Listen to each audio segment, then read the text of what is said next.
What's going on, Renegade Vapors? It's me again, Vaping Fish.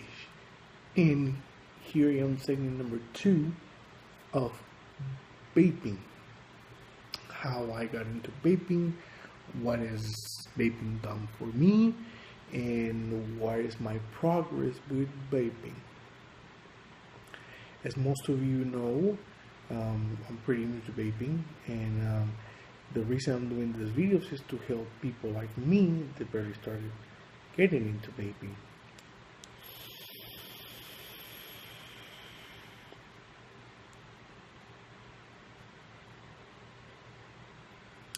Now, on the previous video, you saw me showing you the pens, the Eagle pens, the variable voltage pens with the smaller, high resistance tanks. You saw how you break down the tank, how to change coils, how to put the juice on those tanks, how to turn it on, off, what to fire, dials on the power, tanks with airflows, variable airflows, stuff like that. Those were basic setups. Those are good starter setups, but it's not always the essential setup. There's more things you need to know about your setup than just that. I learned that the hard way. Yes, yes. Okay. Now let's talk about the juice. You know, the juice. The juice has a lot to do with it, more than what people actually pay attention to.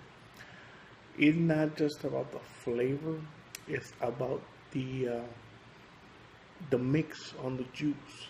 Okay, I'm touching this subject because it has to do with what I'm gonna get into. Um,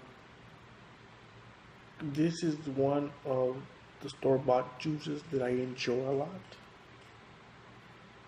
5 pounds Luzena, tastes like peach cobbler, excellent. Um, really like it, but this is a 50-50, 50 PG, 50 BG, so it has nice intense flavor, but the vape on it is not that thick because it has a 50-50 blend on the BG and the PG. So if you want more vapor, you need to have a higher VG content to get more vapor. You're gonna feel thicker vapor. If you're looking for a more intense flavor, then you're gonna want to get a 50-50 blend.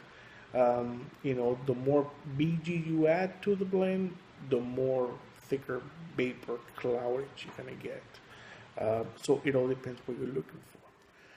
They will all deliver nicotine regardless, but the flavor changes and the vapor changes depending on the blend of the BG and the PG. So let's say you want to get into vaping competition where they blow this big clouds. They call them cloud chasers.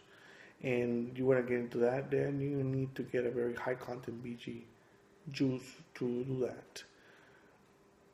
The thing is, VG is not a very good flavor carrier, so you're not gonna get that great of a flavor if you have a very high content VG. You're gonna get some flavor, but it's not the same. You need that PG to carry that flavor better. It does better job in carrying flavor. So again, this is one of the ones that's a 50-50 blend.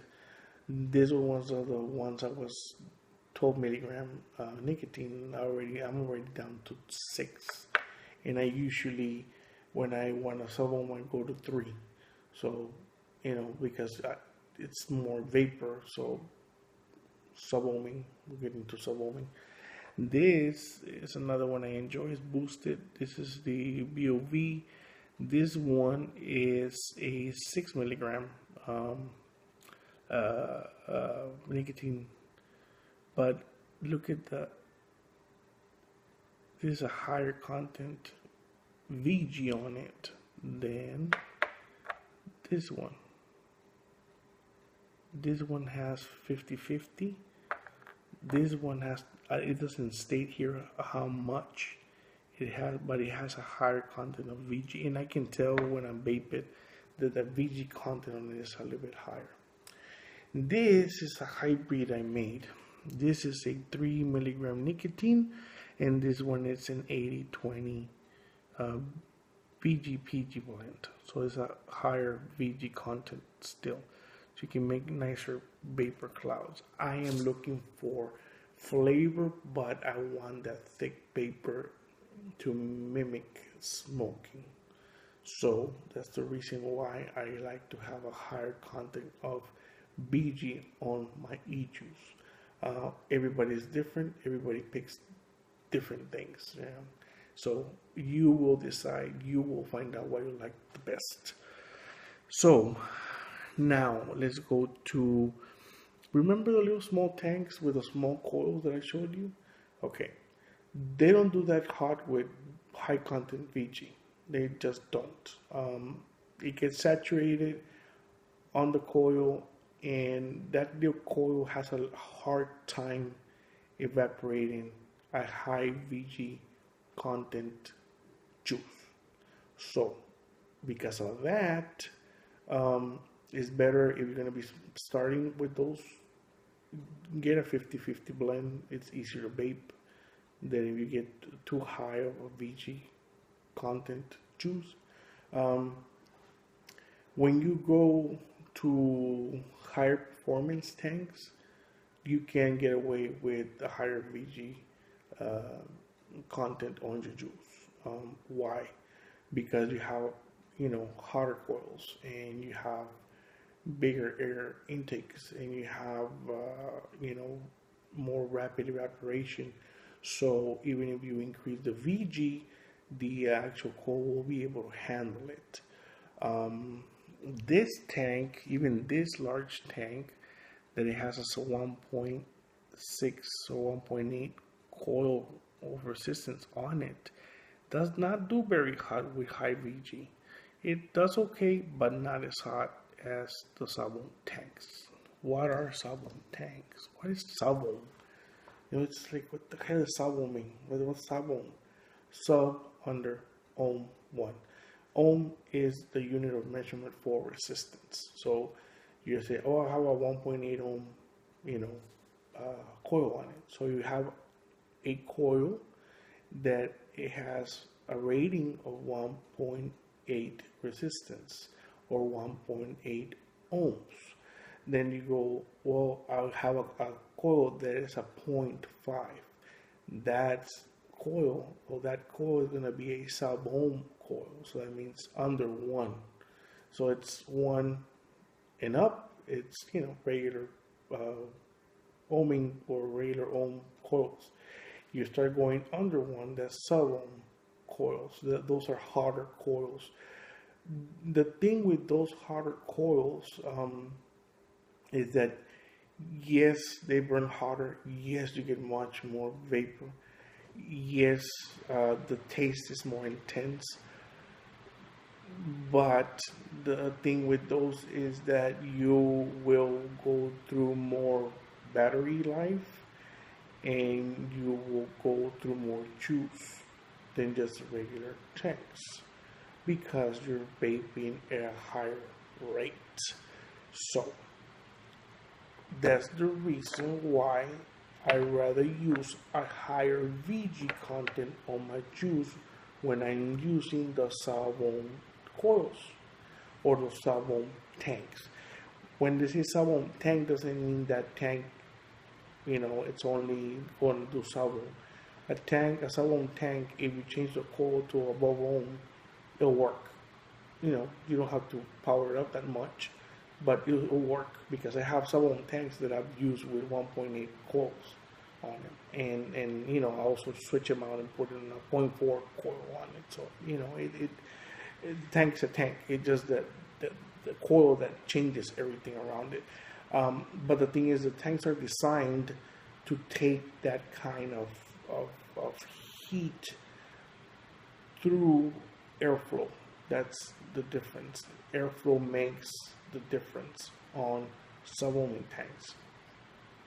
Now, We said we're going to talk about mods. Okay, we already touched the subject on the juice, on the e-juice, you know, the blends that you can check and get, the PG flavor carrier, the VG vapor carrier, right?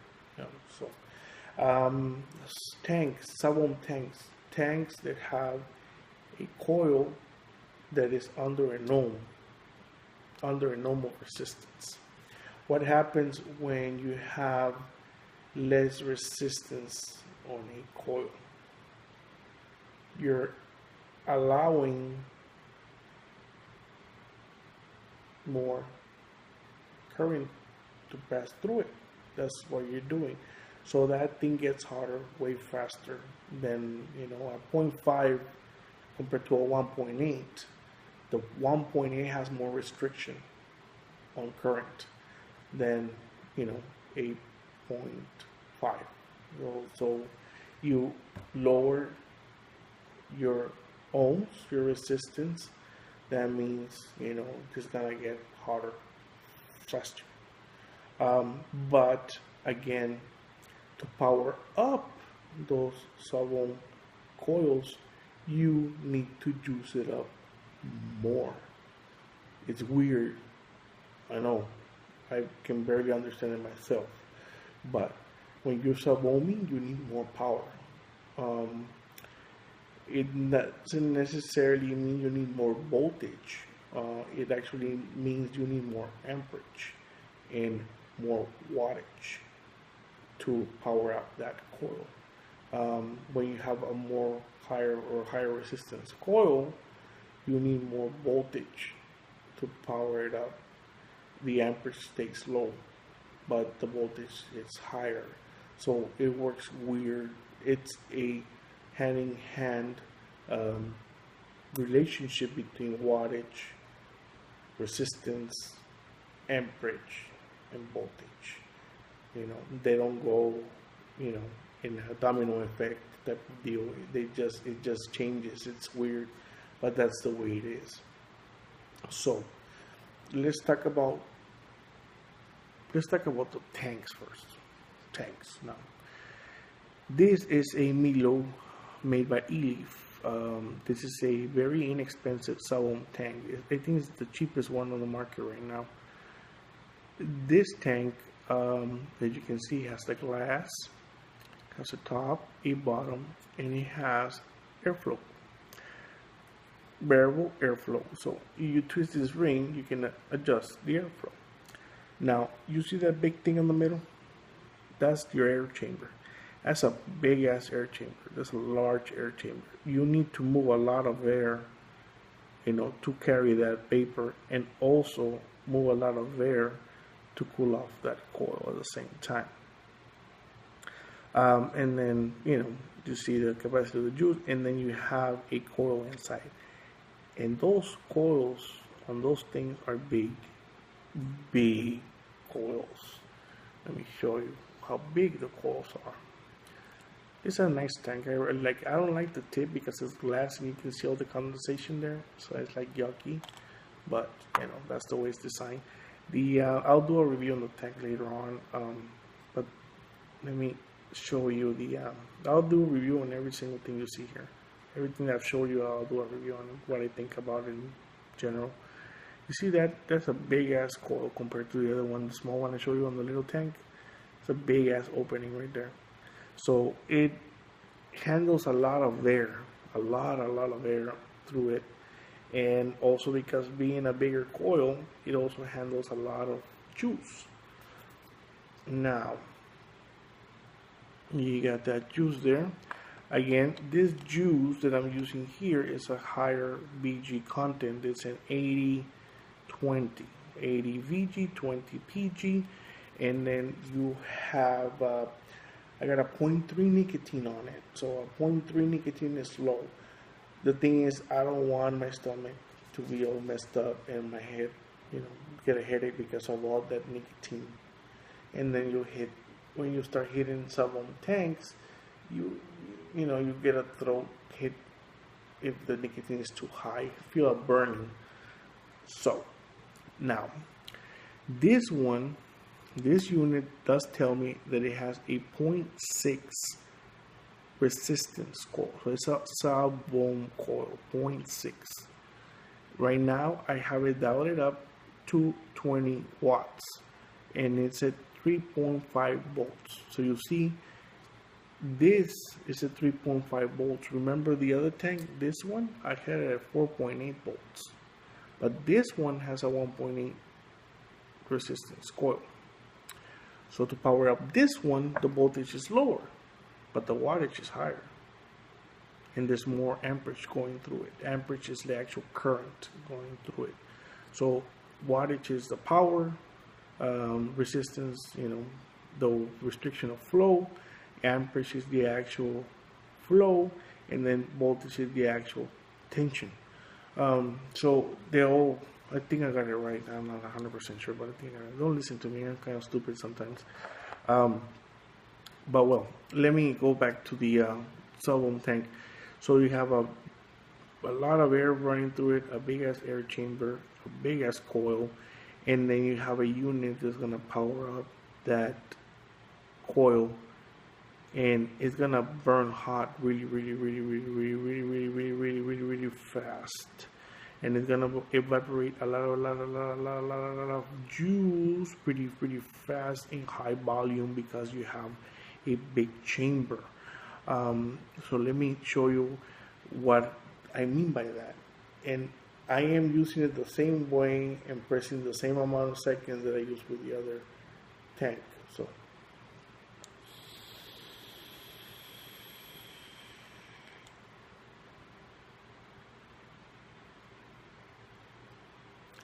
that's the amount of vapor you get with a 2.5 second hit.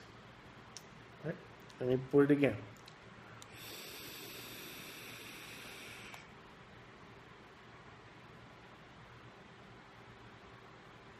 2.5 seconds. Let me do it again.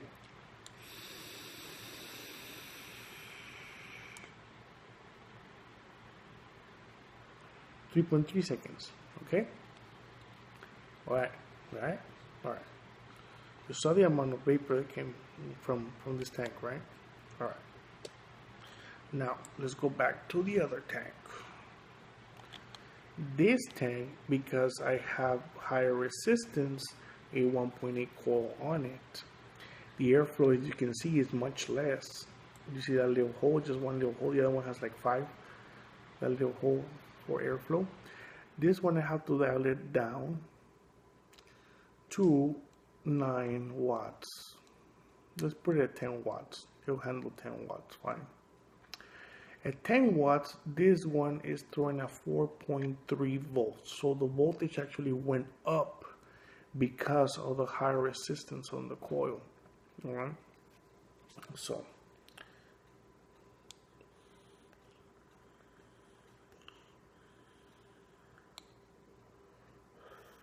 I'm warming it up.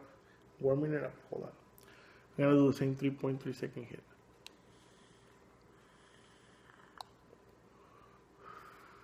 .3.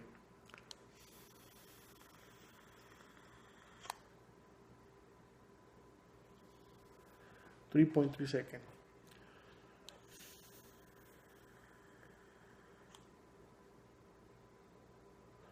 2.8.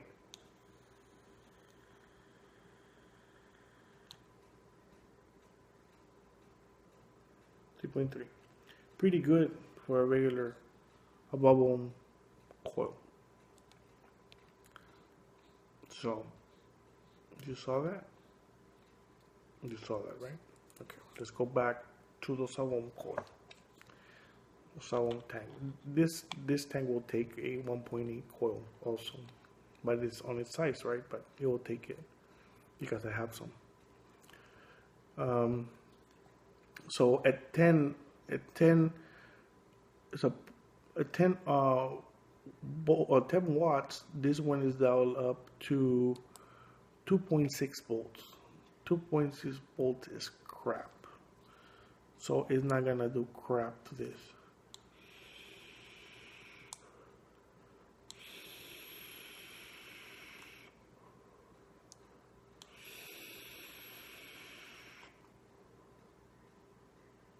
It's doing crap. But it's still very, I don't like it. I want more. So I'll dial it up to 20 watts.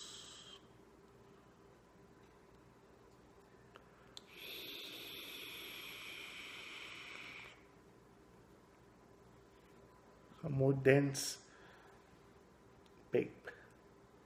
Let's dial it down again to 10 watts the way it was.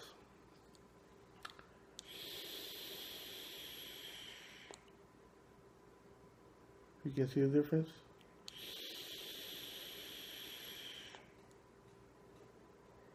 See the difference? Now, let's go back to 20 watts.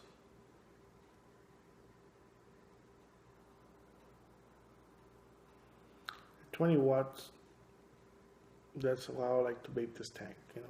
That won't go over 20 watts. I'm fine with 20 watts.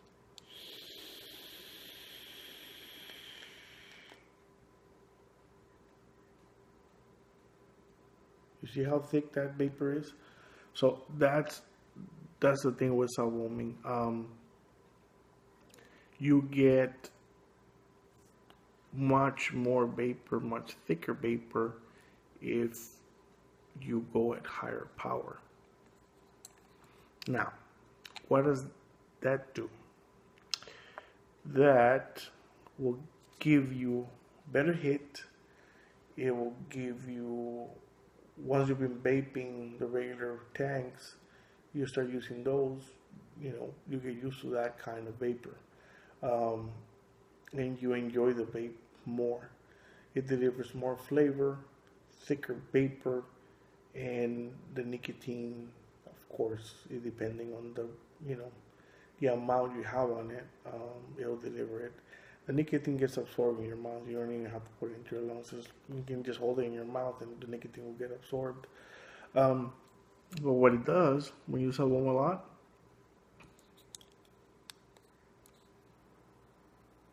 battery goes bye-bye. This one is discharged.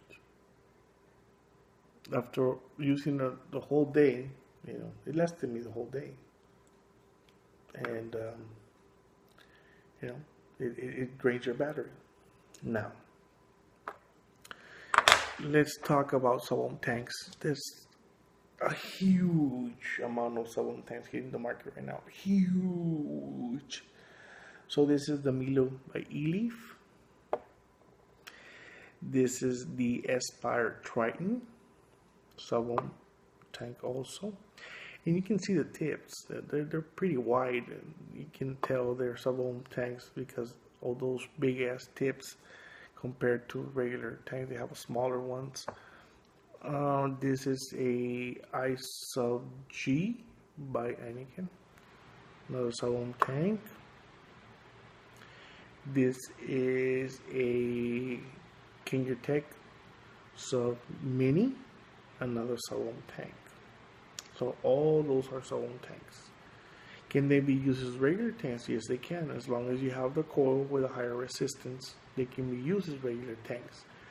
But, you know, the tip is going to be, it's a different kind of hit because of the tip. So you will need to get a smaller tip on it and adjust the airflow to get the regular tank vape on it. Now, let's talk about what are the options that subohm tanks give you. For example, these two, the Aspire Triton and the Tech Mini. They both give you an option to do an RTA. What the hell is an RTA? Rebuildable tank atomizers. The coils that are inside the tanks are called atomizers. So I refer to them as coils. People refer to them as atomizers. A lot of people refer to them as coils too. But you know, I just wanted to put it in simple words, and it's a freaking coil, but it's an atomizer. So this one have these two tanks have rebuildable coils, so you can rebuild coils for them. They come with this little piece housing that it has like a little deck with 2 screws, and then you attach each lead of the coil to each screw, and you have the coil, and you put a little bit of cotton, and voila, you have a coil, homemade coil. But when you start doing RTAs, you need to know what ohms does your coil have.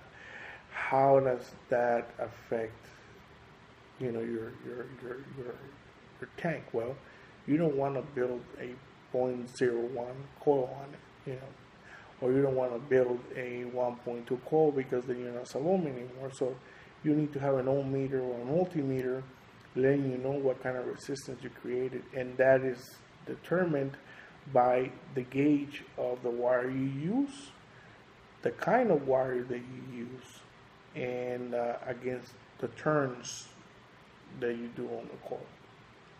That's another thing that I'll get into it later on. So, subohm tanks, right? All right. Let me put, which one has more juice on it? This one. Let me do this one. This big freaking tank right here. I like it because it gives me a lot of flavor. Less vapor, but more flavor. I mean, it's still pretty good at vapor, but the flavor is like cool. I like it a lot. So let me show you. And this one is a top fill. You can fill it through the top. So that's one feature that I like about the tank. You don't have to be messing with everything else. You just, you know, open it up and fill it up. So this one is already dead, but this one is freshly charged. So this one has a, dial it up, 0.4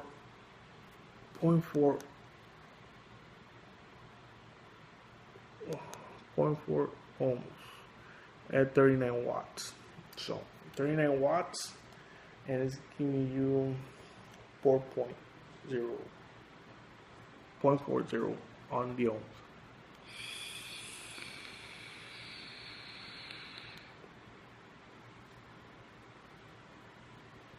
And the flavor on this thing is like crazy.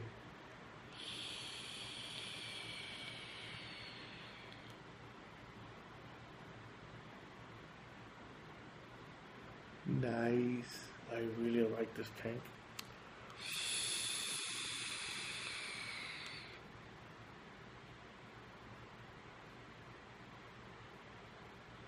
It's noisy, but the taste is freaking awesome.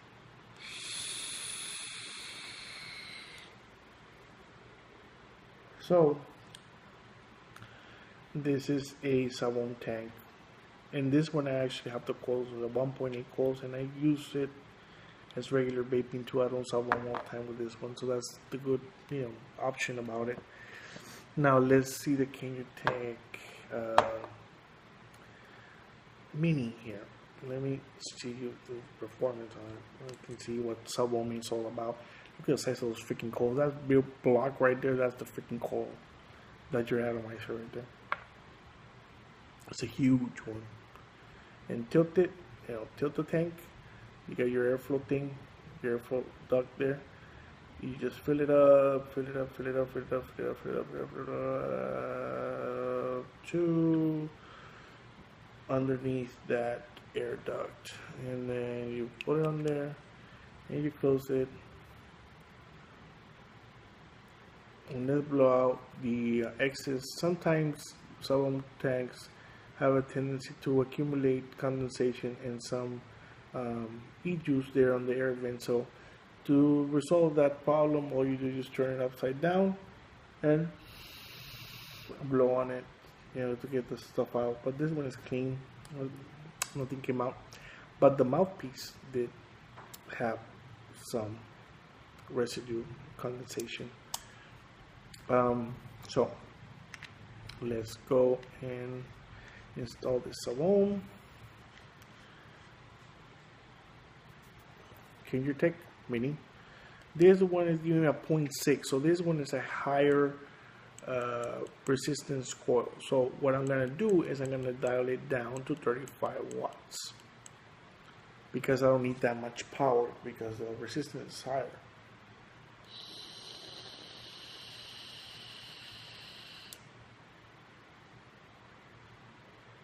Nice.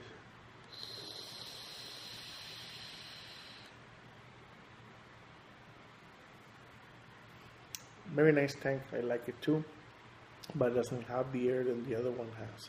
The Triton has better air.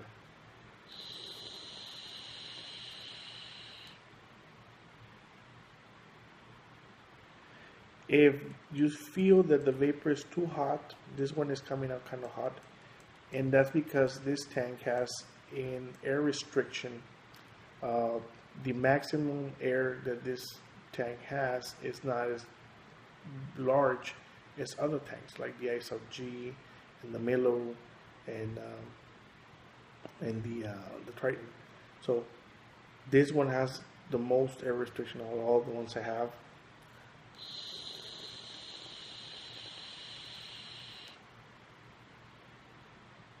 But it vapes really good. I mean, don't get me wrong, it's a good tank. It's just that the air is, I wish it had a little bit more air on it.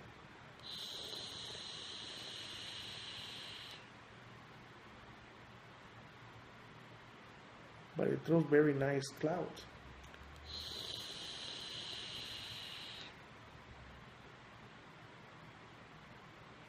And it has very good flavor. So that's another subohm tank, and this one has an option for an RTA, rebuildable tank atomizer. You can buy the ones that are already pre-made, like that square one, they sell them, or you can use the little housing and make your own. You just have to buy the wire and the cotton, the tools that you need to mess with it. So now let's go into a segment of well, we did the subohm with the liquid subohm tanks. I think I spent a lot of time on that, and it's gonna be too long of videos. Already running on 30 minutes. Let's make another video, and we'll see on the mods, on the mods. These are, you know, modulated or control mods. They have intelligent chips in it that, you know, will tell it to work or not to work depending on what you have installed on it. Sorry. So we'll go into that in the next segment. It's probably going to be a 3-part thing. I thought it was going to be just 2-part, but it's 3-part too. So I'll see you in the next video. Bye bye.